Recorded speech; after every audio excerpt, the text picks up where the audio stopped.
My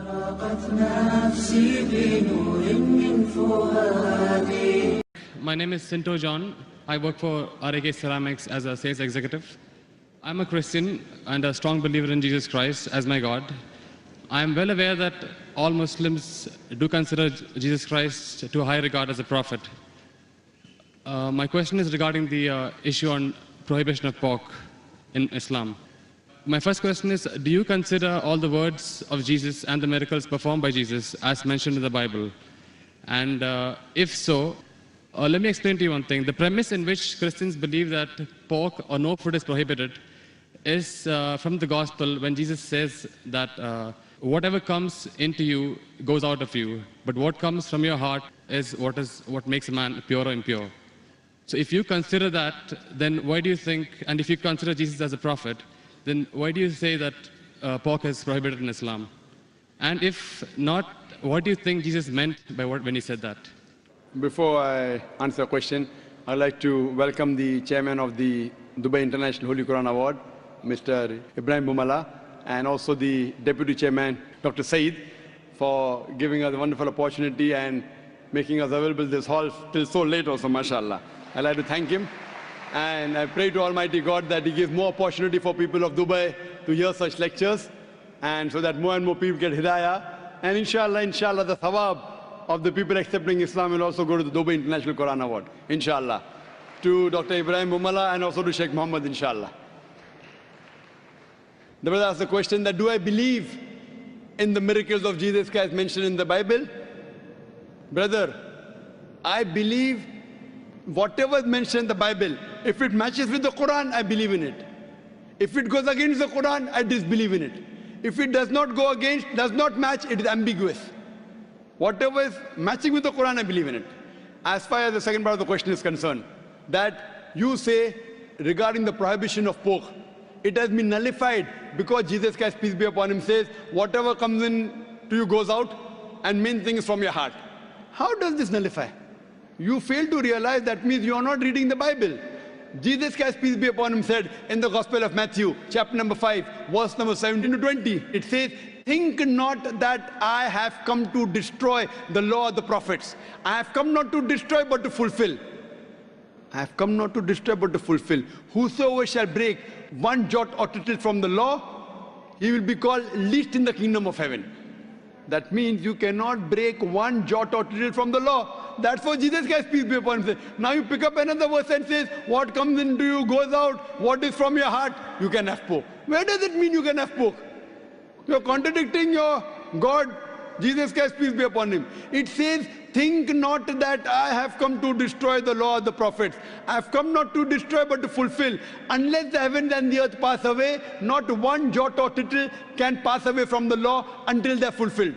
And whosoever shall break one law or tittle, he shall be called least in the kingdom of heaven. Whosoever shall keep it and teach men the same, they shall be called great in the kingdom of heaven. Unless your righteousness exceeds the righteousness of the scribes and the Pharisees, in no way shall you enter the kingdom of heaven. So if you want to go to Jannah, you have to be better than the Jews. You have to follow each and every commandment of Moses, peace be upon him. This is the teachings of Jesus Christ. Gospel of Matthew, chapter number 5, verse number 17 to 20. Okay, if that is so, then what do you think he meant when he said that whatever you eat comes in, whatever comes in out and goes out of you, what is from your heart is what decides what is pure or impure? It is simple. What comes in goes out. What's the problem in that? No, whatever you eat goes out.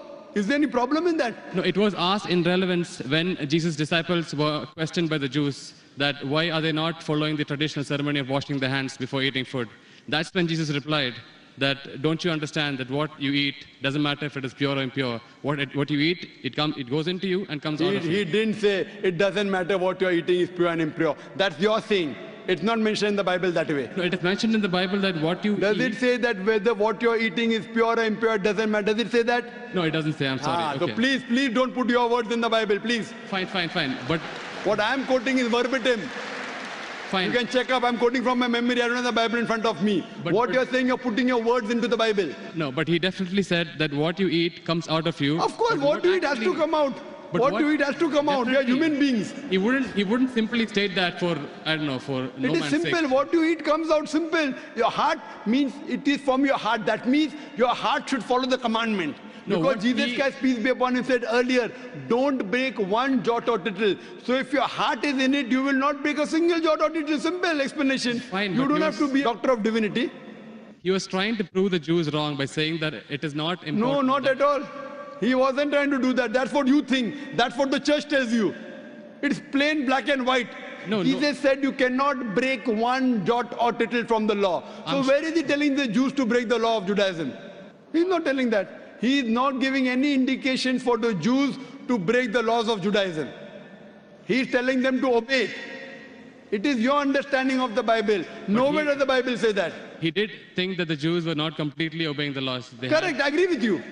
They were not completely obeying because they did not believe in the fulfillment of the Messiah. Because the Jewish scripture says there's a Messiah to come. We Muslims, we believe in it. The Jews don't believe. So he was trying to explain to them, I am the Messiah. But that doesn't mean he was trying to break the laws of the Jews. He was trying to fulfill. Think not that I have come to destroy the law of the prophets. I have come not to destroy but to fulfill. Simple. I am asking you, do you have pork, brother? I'm sorry? Do you have pork? Yeah, I occasionally. That means you're not a good Christian. You're not a good Christian. Even occasionally you break one law or tittle, you shall not go to Jannah. Not Quran says that, Bible says that.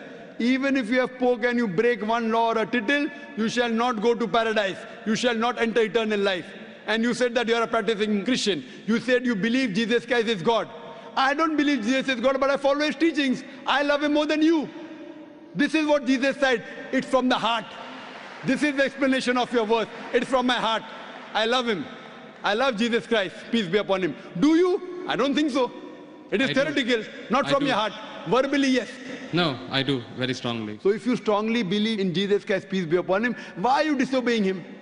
Why? Why are you disobeying him? I don't think I am disobeying him until now. But I'm quoting you from the Bible, Gospel of Matthew chapter 5 verse 17. Think not I have come to destroy the Okay. law of the prophets. And Okay. I've given you quotation from Leviticus chapter 11 verse 7 to 8, Deuteronomy chapter 14 verse number 8, Book of Isaiah chapter 65 verse number 2 to 5. References. Okay, if that's the case, in the Old Testament it is said that an eye for an eye, a tooth for a tooth. But what does Jesus Christ say? If somebody slaps you, show him the other side. Now isn't that like a defying of the law? No, Isn't it's that a not correction? defined. I will give you. What you're quoting is references from the Gospel of Matthew chapter number 5 verse number 38. Okay. I will give the quotation. I It has- don't want the quotation, I want the answer for my question. But first I'll give the quotation reference, then I'll give the answer. Na? Fine, fine. I always give with proof. You believe without proof, you can do that. I'm a man of proof. With references from your scripture. Okay. Gospel of Matthew chapter number 5 verse number 38. It has been said of the old times that an eye for an eye and tooth for a tooth. But I say unto you, whosoever takes a shirt, give him the cloak. Whoever walks with you 1 mile, walk with him twain. Whosoever offers you one cheek, offer him the other. That's it. It doesn't mean that he's going against it. But He's is showing there- it has been said of the old times. But those two laws don't correspond. They are totally different. They're totally against each other. But those things, what Jesus Christ, peace be upon him, said, is trying to get remedy. People misunderstood. They misunderstood the law. An eye for an eye and tooth for a tooth means there should be justice. That doesn't mean someone by mistake, a child is playing cricket, and if the ball hits the eye, that doesn't mean you break his eye. People misunderstood the message. He was correcting it. Same way how you misunderstood the message that Jesus said had pork. Where did he say have pork? It means that people misunderstood. They are following the law by the letter, not by the spirit. What you have to realize that it means that if by mistake someone is playing cricket and suppose the ball hits the eye, that doesn't mean that you have to take the eye of the boy. So you have to follow the law in the spirit. And you have to see the meaning of it. That's important. That's what Jesus Christ, peace be upon him, tried to explain. I'm asking the question, will you follow Jesus Christ, peace be upon law today? If someone slaps you on one cheek, will you offer the other? There are many people waiting in the queue. Will you do that? I'm sorry? There are many people waiting in the queue. Okay. Will you follow Jesus' law? If someone slaps you, will you offer the other? No, but that is wrong then. According to me, it is wrong. According to you, it is correct, na? You believe Jesus Christ is your God, peace be upon him. Yes. If someone slaps you, will you offer the other? So you can come on the stage here. We'll have many people slapping you. I didn't understand actually. It's not clear. That verse of the Bible also says someone slaps you on one cheek, offer the other. Yeah. Do you believe in that law? I do, yes. So if someone slaps you, will you offer the other cheek? Exactly. If I don't, that means I'm disobeying his laws. That's it. Okay, suppose if I tell that from today, everyone will come and hit you on the cheek. Maybe once or twice you'll offer. Will you offer always? Well, that depends on my depth of the faith. I mean, if I'm really strong believer, then I would definitely offer. Is any Christian worth the name born today who will keep on offering his cheek? I have not met anyone. Do you agree that 30,000 people here, 30,000 slaps, will you take? But believe me, there are really true believers who would. I am asking you, will you leave us as others? Will you? I don't know. That means not a believer. That's I what don't we know is the realize it question. is. I don't know is the Therefore, what answer. we realize that every prophet came and for remedy. Today, Muhammad Sallallahu Alaihi Wasallam has come and he said, depending upon the situation, if it's by mistake, an eye for an eye, tooth for a tooth is wrong. If it is required, sometimes you can offer your cheek, but not always. If you offer the cheek, where is justice? If that way someone kills you, you allow them to kill again. Is this justice? It's not justice at all. Depending upon the situation, you have to keep on changing. Therefore, I say that I believe in the teachings of Jesus Christ, peace be upon him, which match with the Quran. If it doesn't match with the Quran, what I say, it's an interpolation, it's a concoction, it's a fabrication. Because everything written in the Bible is not the word of God. According to scholars of Christianity, they say there are many interpolations in the Bible, there are many concoctions, there are many fabrications. According to Christian journals, they say there are 50,000 errors in the Bible. How many? 50,000. So therefore, I don't consider Bible to be the word of God. There are many unscientific things mentioned in the Bible. If you read the book of Genesis, I can give a lecture only on the contradictions, on unscientific things. I don't consider word of God. Do you consider Bible to be the word of God? Yes. Okay. Now, do in the book of Genesis, chapter number 1, Yes. verse number 16, it says, Almighty God created two lights. The greater light, the sun, to rule the day, the lesser light, the moon, to rule the night. Bible says the light of the moon is its own light. Do you believe in that? The light of the moon is? Is its own light. Do you believe in that? No. That you don't believe in the Bible. Bible says in the book of Genesis, chapter number 1, verse number 14, Almighty God, He created the earth on the third day, created the sun on the fourth day. That means the earth and vegetables came before and sun came later on. Do you know science, brother? I'm sorry? Do you know science? Yes. The Bible says earth came first and then came sun. Is it correct? I don't know. No. Scientifically, is it correct? The earth came first and? Then the sun came. Earth came on the third day, sun came on the fourth day. Is it possible? We know the sun is the parent body in the solar system. All the planets that revolve around the sun, they are the bodies from the sun. You know the Big Bang? Yes. So it is created simultaneously. But the Bible says earth on the third day, along with vegetables, sun on the fourth day. How can the vegetables survive without sunlight? Is it possible? If God can make it that way, why not? But do you believe in that? See what God can do, but will God do something which is wrong? Illogical thing God will do. See, reasoning with God, I don't think it is in our scope. It is beyond our scope. It is not in your scope, but in the scope of human beings like me. God has to be logical. You can't be illogical.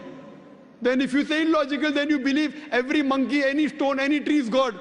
But what What our brothers in India do. Everything is God for them. And then you say, don't argue with God, don't reason with God. So then you start worshipping the stone also. Brother, you can't be illogical.